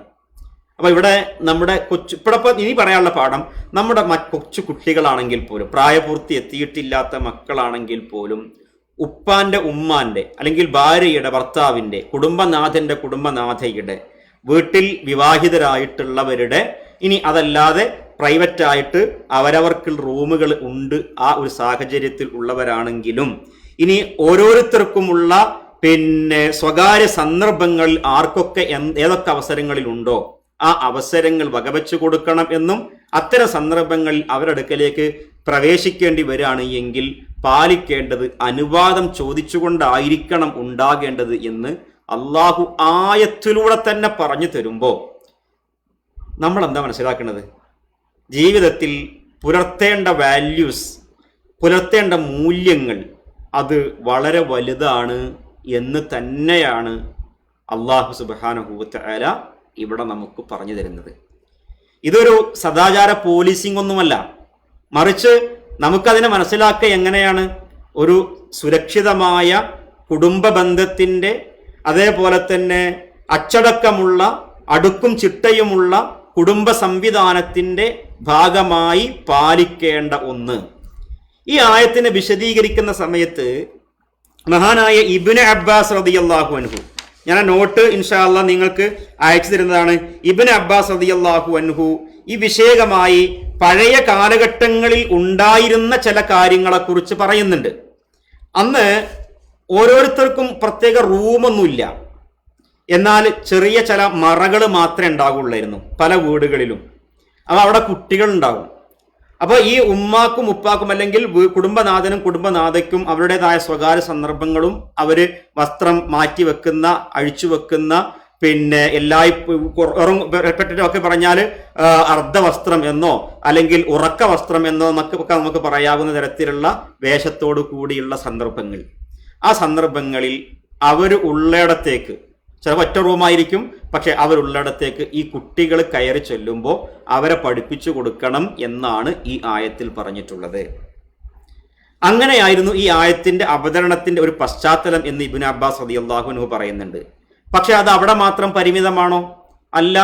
പിന്നീട് ഒരു വലിയ വീടുണ്ടായി. ആ വലിയ വീട്ടിലും ഉള്ളവർക്ക് അവരുടേതായ സ്വകാര്യതയുണ്ട് എങ്കിൽ ആ സ്വകാര്യതയെയും നമുക്ക് പാലിക്കാനും ബാധ്യതയുണ്ട്. അത് ആ അർത്ഥത്തിൽ പഠിപ്പിക്കേണ്ടവരെ പഠിപ്പിക്കേണ്ടതും ഉണ്ട് എന്നുകൂടിയാകുന്നു അള്ളാഹു സുബ്ഹാനഹു വ തആല ഇവിടെ നമുക്ക് പറഞ്ഞു തന്നിട്ടുള്ളത് എന്നാണ് സൂചിപ്പിക്കാനുള്ളത്. അപ്പോൾ അന്യോന്യം കൂടിക്കലർന്നുള്ള ആ ഒരു ജീവിതത്തെ സ്വാഭാവികമായിട്ടും പരിശുദ്ധ ഖുർആൻ അദബോടു കൂടിയാണെങ്കിൽ അംഗീകരിക്കുന്നുണ്ട് എന്ന് തന്നെയാണ് നമ്മൾക്ക് ഈ ആയത്ത് മനസ്സിലാക്കി തരുന്നത്. പക്ഷേ ആ അദബുകൾ പാലിക്കണം, ആ മര്യാദകൾ പാലിക്കണം എന്ന് മാത്രമാണ് ഇവിടെയുള്ളത്. അത് കുട്ടികളുടെ കാര്യത്തിൽ പോലും എന്താണ് എന്ന് അള്ളാഹു നമുക്ക് പറഞ്ഞു തരികയുണ്ടായി. ഇനി നമ്മൾ ഇവിടെ മനസ്സിലാക്കേണ്ട ചില സംഗതികളുണ്ട്. അതിലൊന്ന് നിയന്ത്രണമാകുന്നു ഒരു പ്രധാനപ്പെട്ട സംഗതി. നിയന്ത്രണം. ആ നിയന്ത്രണത്തെക്കുറിച്ചാണ് ഇപ്പോൾ ഇതുവരെയും പറഞ്ഞത്. അതിൻ്റെ സമയങ്ങളും പറഞ്ഞു. അതോടൊപ്പം തന്നെ ചിലക്ക് ചേർത്തി പറയാനുള്ള ഒരു കാര്യം കൂടിയാണ്, ഇസ്ലാമിൽ വേഷവിധാനവുമായി ബന്ധപ്പെട്ട അല്ലെങ്കിൽ നമ്മൾ പറയുന്ന ഹിജാബ്, പർദ സംവിധാനം, ഇങ്ങനെയുള്ള വിഷയങ്ങൾ, അങ്ങനെയുള്ള വിഷയങ്ങളെക്കുറിച്ച് നമ്മൾ കുറച്ച് മുൻപ് ഇതേ സൂറത്തിൽ തന്നെ ചില ആയത്തുകൾ വായിച്ചിട്ടുണ്ട്. ആ വായിച്ചതിന് പുറമെ ഇവിടെ ഒരാൾക്ക് എത്രത്തോളം അയാളുടെ രഹസ്യഭാഗങ്ങൾ ആരുടെയൊക്കെ മുൻപിൽ പ്രകടിപ്പിക്കാം എന്നുള്ളത് ഈ ആയത്ത് നമുക്ക് പറഞ്ഞു തരുന്നുണ്ട്. അതിൽ കൊച്ചു കുട്ടികളാണെങ്കിൽ പോലും ആ രീതിയിൽ വസ്ത്രം ധരിക്കുന്ന സമയത്ത്, വസ്ത്രം ധരിച്ച അവസ്ഥയിൽ കൊച്ചു കുട്ടികളാണെങ്കിൽ പോലും അത്തരം സ്ഥലങ്ങളിലേക്ക്, അങ്ങനെയുള്ള ഉമ്മയുടെ, ഉപ്പയുടെ, ഭർത്താവിൻ്റെ, ഭാര്യയുടെ, കുടുംബനാഥൻ്റെ, കുടുംബനാഥയുടെ സ്വകാര്യതകളിലേക്ക് കൊച്ചുകുട്ടികളാണെങ്കിൽ പോലും വരരുത്. അപ്പൊ ആ രീതിയിൽ ഉള്ള ഒരു വിദ്യാഭ്യാസം മക്കൾക്ക് നൽകേണ്ടതുണ്ട്. ചില ഹദീസുകൾ കൂടി ഈ വിഷയത്തിൽ, ഈ വിഷയകമായി തന്നെ നമുക്ക് പരിശോധിക്കുമ്പോൾ, ഇപ്പോൾ നബി സല്ലല്ലാഹു അലൈഹി വസല്ലം പറയുകയുണ്ടായി ഒരു ഹദീസിൽ, അബൂ സഈദുൽ ഖുദരി റളിയല്ലാഹു അൻഹു റിപ്പോർട്ട് ചെയ്തൊരു ഹദീസ് കാണാൻ സാധിക്കും. ലാ യൻളുറു റജുലു ഇലാ ഔറത്തിർ റജുലി വലൽ മർഅതു ഇലാ ഔറത്തിൽ മർഅ. ഒരു പുരുഷൻ മറ്റൊരു പുരുഷന്റെ ഔറത്തിലേക്ക് ഒരിക്കലും, സ്വകാര്യതയിലേക്ക് ഒരിക്കലും എത്തി നോക്കാൻ പാടില്ല. സ്വകാര്യതയിലേക്ക് എത്തി നോക്കാൻ പാടില്ല. അതേപോലെ ഒരു സ്ത്രീയും മറ്റൊരു സ്ത്രീയുടെ എന്ന് പറഞ്ഞാൽ ഒരാളും മറ്റൊരാളുടെ സ്വകാര്യതയിലേക്ക്, അത് സ്വകാര്യ അവയവങ്ങളാവാം, സ്വകാര്യ ജീവിതമാകാം, അതിലേക്ക് എത്തി നോക്കാൻ പാടില്ല. ഇന്ന് ഏറ്റവും വലിയ പ്രശ്നം എന്താ? ഈ സ്വകാര്യത എന്ന് പറയുന്ന സാധനം തന്നെ പാടെ പിച്ച് ചീന്തപ്പെട്ടു എന്നതാകുന്നു ഇന്നിൻ്റെ നമ്മളുടെ സമൂഹം അനുഭവിച്ചു കൊണ്ടിരിക്കുന്ന ഒരു ദുരന്തം എന്ന് പറയുന്നത്. എവിടെയും അതിന് ഒരു പ്രൈവസിക്ക് യാതൊരു തരത്തിലുമുള്ള ചാൻസും ഇല്ലാതെയായി മാറിയിരിക്കുന്നു. ഇവിടെ എന്താ നമ്മൾ മനസ്സിലാക്കേണ്ടതെന്ന് വെച്ച് കഴിഞ്ഞാൽ, പരിശുദ്ധ ഖുർആൻ പ്രാവർത്തികമാക്കാൻ പറഞ്ഞിട്ടുള്ള അധ്യാപനങ്ങളെ യഥാവിധി പ്രാവർത്തികമാക്കുമ്പോൾ അവിടെ സ്വകാര്യതയ്ക്ക് വളരെ വലിയ വില, പിന്നെ സ്വകാര്യതയ്ക്ക് വളരെ വലിയ പ്രാധാന്യം നമുക്ക് കാണാൻ സാധിക്കും. പക്ഷേ ഇസ്ലാമിൻ്റെ അധ്യാപനങ്ങളെ, പരിശുദ്ധ ഖുർആന്റെ അധ്യാപനങ്ങളെ ജനം കൈയൊഴിച്ചപ്പോൾ, അത് സ്വീകരിക്കാതെ പോയപ്പോൾ, അതിന് സ്വീകരിക്കാതിരിക്കാൻ അതിന് സ്വാതന്ത്ര്യം എന്നോ ആവിഷ്കാര സ്വാതന്ത്ര്യം എന്നോ ഒക്കെ പേരിട്ടപ്പോൾ, ആരുടെ ജീവിതത്തിലേക്ക് ഏത് അർത്ഥത്തിലും എത്തി നോക്കാനുള്ള ഒരു അനുവാദം ആർക്കൊക്കെയോ കിട്ടിയതുപോലെ ജനം കണക്കാക്കിയിരിക്കുന്നു. ഇവിടെ അതും വളരെ വലിയ ഒരു പാഠമാണ്. സാമൂഹിക സുരക്ഷിതത്വത്തിന് ഇസ്ലാം നൽകുന്ന പ്രാധാന്യം, കുടുംബജീവിതത്തെ സുരക്ഷിതത്വത്തിന് ഇസ്ലാം നൽകുന്ന പ്രാധാന്യം ഈ അർത്ഥത്തിൽ നമുക്ക് ഉൾക്കൊള്ളാൻ സാധിക്കുന്നുണ്ട്. അതാണ് ഒന്ന്. അത് ഹദീസിൽ വന്നിട്ടുണ്ട്. മറ്റൊരാളുടെ സ്വകാര്യതയിലേക്ക് എത്തി നോക്കാൻ പാടില്ല എന്ന് ഇമാം മുസ്ലിം റിപ്പോർട്ട് ചെയ്തിട്ടുള്ള ഹദീസിൽ കാണാം. ആ സ്വകാര്യത സ്വകാര്യമായ അവയവങ്ങളാണ് എന്നതോടൊപ്പം തന്നെ സ്വകാര്യ ജീവിതത്തിലേക്കും എത്തി നോക്കാൻ പാടില്ല എന്നുള്ളതാണ്. ഇനി അതേപോലെ തന്നെ മറ്റൊരു ഹദീസ് നബി സല്ലല്ലാഹു അലൈഹി വസല്ലം പറഞ്ഞു. അത് അബ്ദുല്ലാഹി ഇബ്നു അബ്ബാസ് റളിയല്ലാഹു അൻഹു റിപ്പോർട്ട് ചെയ്യുന്ന ഹദീസാണ്. ലാ യഖ്ലുവന്ന റജുലുൻ ബിംറഅത്തിൻ ഇല്ലാ വമഅഹാ ദൂ മഹ്റം. മഹ്റമില്ലാതെ, വിവാഹബന്ധം നിഷിദ്ധമാക്കപ്പെട്ട നിലക്കുള്ള ഒരാൾ കൂടെയില്ലാതെ ഒരു സ്ത്രീയും ഒരു പുരുഷനും ഒറ്റക്കാകാൻ പാടില്ല. അറിയണ ഹദീസാണ്. അപ്പോൾ രണ്ടാളുകൾ തമ്മിൽ ഒറ്റയ്ക്ക് സംസാരിക്കണം, ഒരു സ്ത്രീയും പുരുഷനും. ആ സ്ത്രീയുടെ കൂടെ അയാളുടെ മകനോ അല്ലെങ്കിൽ പിതാവോ അല്ലെങ്കിൽ സഹോദരനോ അതല്ലെങ്കിൽ ഭർത്താവോ ഇവരാരും ഇല്ലാതെ മറ്റൊരു അന്യനായിട്ടുള്ള പുരുഷൻ ആ സ്ത്രീയോട് സംസാരിക്കാൻ പാടില്ല. ഇവിടെ സംസാരിക്കാൻ പാടില്ല എന്നുള്ള പറഞ്ഞിട്ടില്ല, മറിച്ച് സംസാരിക്കുമ്പോൾ മൂന്നാമത് ആ സ്ത്രീയുടെ അടുത്ത ബന്ധുക്കളുടെ, ഈ പറയപ്പെട്ട ബന്ധുക്കളായിട്ടുള്ള വേണ്ടപ്പെട്ടവരായിട്ടുള്ള ആളുകൾ കൂടെയുണ്ടെങ്കിൽ സംസാരിക്കാം. നോക്കൂ നിങ്ങൾ, ഈ അധ്യാപനങ്ങൾ ഇതൊക്കെ ഇങ്ങനെ നമ്മൾ പാലിക്കേണ്ട ബുഖാരിയിലും മുസ്ലിം എന്നുള്ള റിപ്പോർട്ടുകളാണ്, നമുക്കറിയാം, നമ്മൾ പാലിക്കുന്നവരുമാണ്. പക്ഷെ ഇവിടെയൊക്കെ എന്ത് സംഭവിച്ചു എന്ന് വെച്ച് കഴിഞ്ഞാൽ ഇതൊക്കെ പറ്റ കുത്തഴിഞ്ഞു പോയ ഒരു സാഹചര്യം. എത്രത്തോളം വിവാഹം നടക്കുന്നതിൻ്റെ മുൻപേ തന്നെ, വിവാഹം ഉറപ്പിച്ചു കഴിഞ്ഞാൽ തന്നെ ഭാര്യ ഭർത്താക്കന്മാരെ പോലെ സംസാരിക്കുകയും ഇടപഴകുകയും ഒക്കെ ചെയ്യുന്ന ഒരവസ്ഥ, അതുണ്ടാകാൻ പാടുണ്ടോ ഇസ്ലാമിൽ? ഒരിക്കലും പാടില്ലല്ലോ. എപ്പോഴാണ് ഒരാൾ അയാളുടെ പത്നിയായി സ്വീകരിക്കപ്പെടുക? രക്ഷകർത്തൃത്വത്തിലുള്ള ഒരു സ്ത്രീയുടെ, ഒരു പെൺകുട്ടിയുടെ രക്ഷിതാവ് ആ പെൺകുട്ടിയെ കല്യാണം കഴിക്കാൻ വേണ്ടി കണ്ട് ഉറപ്പിച്ചു വെച്ചിട്ടുള്ള ആ പിന്നെ വരന് മഹർ സ്വീകരിച്ചാണ്ട് ഏൽപ്പിച്ചു കൊടുത്തതോടുകൂടി മാത്രമാണ്, ഞാൻ ഏറ്റെടുത്തു എന്ന് പറയുന്നതോടുകൂടി മാത്രമാണ് ആ കരാർ രൂപപ്പെടുന്നത്. അതിനുശേഷമല്ലാതെ അവര് പിന്നെ ഭാര്യ ഭർത്താക്കന്മാരെ പോലെ അതല്ലെങ്കിൽ ആ രീതിയിലുള്ള പെരുമാറ്റങ്ങൾ ഉണ്ടാവുകയോ, ഇനി ഭാര്യ ഭർത്താക്കന്മാരെ പോലെ എന്ന് പറയുമ്പം അവരുടെ സ്വകാര്യ വിഷയങ്ങളിലേക്ക് എന്നൊന്നും എത്തി നോക്കേണ്ടതില്ല. കൂടെ ഇരിക്കുന്ന അവസരങ്ങളാണെങ്കിലും അതേപോലെ സംസാരിക്കുന്ന കാര്യങ്ങളിലാണെങ്കിലും ഒക്കെ പാലിക്കേണ്ട മര്യാദകൾ ഇസ്ലാം മുന്നിലേക്ക് വെച്ചിട്ടുണ്ട് എന്ന് തന്നെയാണ് നമ്മൾ അവിടെയൊക്കെ ആ വിഷയത്തിലും മനസ്സിലാക്കേണ്ടത്. ഇനി ഇതേപോലെ തന്നെ ഈ കുളിക്കുന്ന ഇടങ്ങളെക്കുറിച്ച് നബി സല്ലല്ലാഹു അലൈഹി വസല്ലം പറഞ്ഞപ്പോൾ അവിടെ മറ പാലിക്കാൻ വേണ്ടി പറഞ്ഞു. മറ പാലിക്കാൻ, അപ്പൊ കുളിക്കുന്നിടത്ത് മറയിൽ നിന്നുകൊണ്ടായിരിക്കണം, ആളുകളുടെ ദൃഷ്ടിയിൽപ്പെടാത്ത നിലക്ക് മറയിൽ നിന്നുകൊണ്ടായിരിക്കണം കുളിക്കേണ്ടത്. കുളിക്കുന്നിടത്ത് അത് പാലിക്കാൻ വേണ്ടി പറഞ്ഞു. എന്തുകൊണ്ട്? അതും ചില സ്വകാര്യതയുടെ സന്ദർഭങ്ങളാകുന്നു. അത് മറ്റൊരാൾക്ക് കാണാനോ മറ്റൊരാൾ അതേക്കുറിച്ച് എത്തി നോക്കാനുള്ള സാഹചര്യങ്ങൾ ഉണ്ടാകാനോ ഒരിക്കലും പാടില്ല എന്നുള്ളത് കൊണ്ടാണ് നബി സല്ലല്ലാഹു അലൈഹി വസല്ലം അപ്പൊ അതും സ്വകാര്യതയുടെ സന്ദർഭങ്ങളായിക്കൊണ്ട് പഠിപ്പിച്ചിട്ടുണ്ട് പ്രവാചക തിരുമേനി സല്ലല്ലാഹു അലൈഹി വസല്ലമയുടെ ഹദീസുകളിൽ നമുക്കത് കാണാൻ സാധിക്കും. ഇതേപോലെ തന്നെ ഈ മലമൂത്ര വിസർജനം പോലെയുള്ള കാര്യങ്ങൾ ചെയ്യുമ്പോൾ പ്രവാചക തിരുമേനി സല്ലല്ലാഹു അലൈഹി വസല്ലം മലമൂത്ര വിസർജനത്തിന് വേണ്ടി ആളുകളൊന്നും കാണാതെ ജനങ്ങളുടെ ദൃഷ്ടിയിൽ നിന്ന് മറയുന്ന അത്ര ദൂരേക്ക് എവിടേക്കെങ്കിലും പോയിട്ടായിരുന്നു അത് ചെയ്തിരുന്നത്, അല്ലെങ്കിൽ മറക്കുള്ളിലായിരുന്നു ചെയ്തിരുന്നത് എന്ന് നമുക്ക് കാണാൻ സാധിക്കും. ഇങ്ങനെയുള്ള അദബുകൾ. അതേപോലെ നബി സല്ലല്ലാഹു അലൈഹി വസല്ലം മൂത്രമൊഴിക്കുന്ന സമയത്ത് നിന്ന് മൂത്രമൊഴിക്കേണ്ടി ഘട്ടങ്ങൾ വരികയാണ് എങ്കിൽ അവിടെ അനുവാദം എന്ന ഒന്നുണ്ടായിട്ടുണ്ടെങ്കിലും അധികവും അത് ഇരുന്ന് തന്നെ നിർവഹിക്കുക, അതൊരു ഉദുക്കത്തോടു കൂടി ആ അർത്ഥത്തിൽ ചെയ്യേണ്ട സംഗതിയാകുന്നു എന്ന് പഠിപ്പിച്ചു. അതൊക്കെയും സ്വകാര്യതയാകുന്നു. അത് മറ്റൊരാളെ കാണിക്കുന്ന രീതിയിൽ ചെയ്യേണ്ടതോ മറ്റൊരാൾ അതിലേക്ക് എത്തി നോക്കാൻ സാഹചര്യം ഉണ്ടാവുകയോ ചെയ്യാൻ പാടില്ല. അതേപോലെ തന്നെ രണ്ടാളുകൾ അടുത്തിരുന്ന് സംസാരിച്ചു കൊണ്ടിരിക്കുകയാണെങ്കിൽ അവിടെ രണ്ടാളുകളിൽ ആരെങ്കിലും ഒരാള് അള്ളാഹു ഔറത്താക്കി പറഞ്ഞിട്ടുള്ള ഭാഗങ്ങൾ പുറത്തേക്ക് കാണിക്കുന്ന രീതിയിൽ ഉള്ള ഇരിക്കാൻ പാടില്ല. അങ്ങനെ ഇരുന്നാൽ അത് അള്ളാഹുവിൻ്റെ ദേഷ്യത്തിന്, അള്ളാഹുവിൻ്റെ കോപത്തിന് കാരണമാകും എന്ന് നബി സല്ലല്ലാഹു അലൈഹി വസല്ലം പറഞ്ഞതായിട്ട് നമുക്ക് കാണാൻ സാധിക്കും. അതേപോലെ മലമൂത്ര വിസർജനങ്ങൾക്കൊക്കെ പോകുമ്പോൾ ഇതൊക്കെ നമ്മൾ പാലിക്കേണ്ട കാര്യങ്ങളാണല്ലോ. ഇതേപോലെ തന്നെ മലമൂത്ര വിസർജനത്തിന് വേണ്ടി പോകുമ്പോൾ ടോയ്ലറ്റിലേക്ക് പ്രവേശിക്കുന്ന സമയത്ത്, പിന്നെ ഇത് വീട്ടിലുള്ള ടോയ്ലറ്റിനാണെങ്കിലും ശരി, വീട്ടിലുള്ള ടോയ്ലറ്റ് സംവിധാനങ്ങളാണെങ്കിലും ശരി, പോകുമ്പം തന്നെ വസ്ത്രമൊക്കെ പൊക്കിപ്പോവുക ഒരിക്കലും ഉണ്ടാകാൻ പാടില്ല.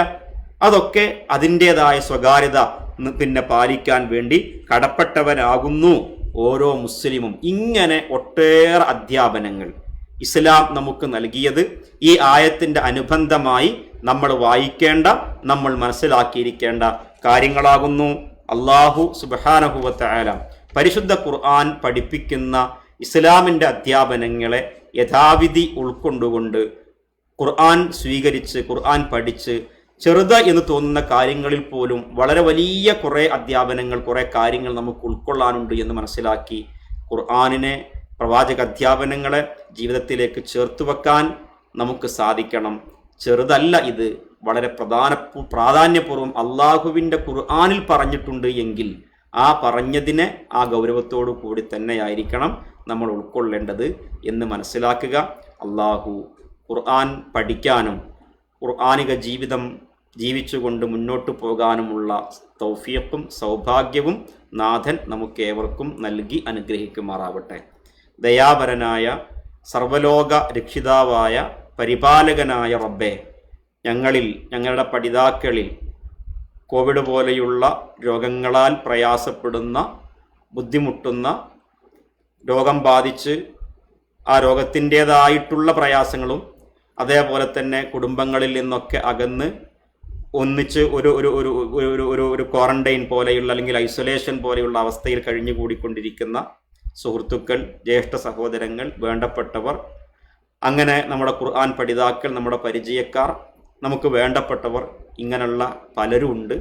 അല്ലാഹു സുബ്ഹാനഹു വ തആല നാട്ടിലും നമുക്ക് പരിചയത്തിലുള്ളവരായ ഇങ്ങനെയുള്ള ആളുകൾ, നമ്മുടെ പഠിതാക്കളുടെ കൂട്ടത്തിൽപ്പെട്ടവർ, അല്ലാഹു എല്ലാവർക്കും അവരുടെ രോഗത്തിന് ശമനം നൽകുമാറാവട്ടെ. അള്ളാഹുവേ, ദയാപരനായ റബ്ബേ, നീയാകുന്നു വേഗത്തിൽ ശമനം നൽകുന്നവൻ. അള്ളാഹുവേ, ഈ രോഗത്തിൽ നിന്ന് എല്ലാ ആളുകൾക്കും മുക്തി നൽകുകയും ഈ രോഗത്തെ നാട്ടിൽ നിന്ന് ലോകത്തു നിന്ന് തന്നെ പെട്ടെന്ന് തന്നെ തുടച്ചു നീക്കി ആളുകൾക്ക് സമാധാനപൂർണമായ ഒരു ജീവിതാവസ്ഥയിലേക്ക് തിരിച്ചെത്താനുള്ള തൗഫീഖും സൗഭാഗ്യവും നീ പ്രദാനം ചെയ്യണമേ തമ്പുരാനെ. അള്ളാഹുവേ, രോഗാവസ്ഥയാൽ പ്രയാസപ്പെടുന്ന ഏതൊരു മാരകമായ രോഗത്തിൻ്റെ പേരിൽ ചികിത്സ തേടിക്കൊണ്ടിരിക്കുന്ന എല്ലാ ആളുകൾക്കും അവർ അന്വേഷിച്ചു കൊണ്ടിരിക്കുന്ന ചെയ്തുകൊണ്ടിരിക്കുന്ന ചികിത്സ കൊണ്ട് ഫലമുണ്ടാവുകയും രോഗം പെട്ടെന്ന് മാറാനുള്ള തൗഫീഖ് നീ നൽകുകയും ഒരു വേദന പോലും ബാക്കിയാവാതെ മനസ്സിനും ശരീരത്തിനും പൂർണ്ണമായ ആരോഗ്യം നൽകി നീ അനുഗ്രഹിക്കണമേ റബ്ബേ. അള്ളാഹുവേ, ഞങ്ങളുടെ കൂട്ടത്തിൽ മരണം ഭരിച്ചവരായ, ഞങ്ങൾക്ക് മുൻപേ യാത്രയായവരായ ആളുകൾക്ക് നീ മഗ്ഫിറത്തും മർഹമത്തും നൽകി അനുഗ്രഹിക്കണമേ തമ്പുരാനെ. അള്ളാഹുവേ, ദയാപരനായ റബ്ബേ, കരുണാമയനായ നാഥ, നീ ഞങ്ങളോട് കരുണ കാണിച്ചെങ്കിൽ മാത്രമേ സ്വർഗത്തിന് വേണ്ടി ജീവിക്കാൻ ഞങ്ങൾക്ക് സാധിക്കുകയുള്ളൂ. നാഥ, നീ തെറ്റുകുറ്റങ്ങളും പോരായ്മകളും ഞങ്ങൾക്കെല്ലാവർക്കും പുറത്തു തന്ന് നിന്റെ ജന്നാത്തുൽ ഫിർദൗസിൽ ഞങ്ങളെ എല്ലാവരെയും നീ ഒരുമിച്ച് കൂട്ടണമേ തമ്പുരാനെ.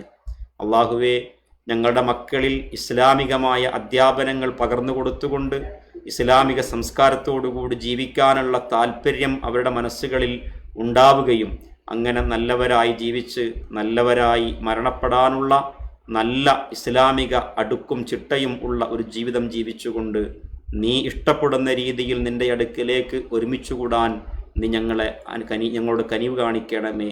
നീ ഞങ്ങളെ അനുഗ്രഹിക്കണമേ റബ്ബേ. റബ്ബനാ ആതിനാ ഫിദ്ദുനിയാ ഹസന വഫിൽ ആഖിറതി ഹസനതൻ വഖിനാ അദാബന്നാർ.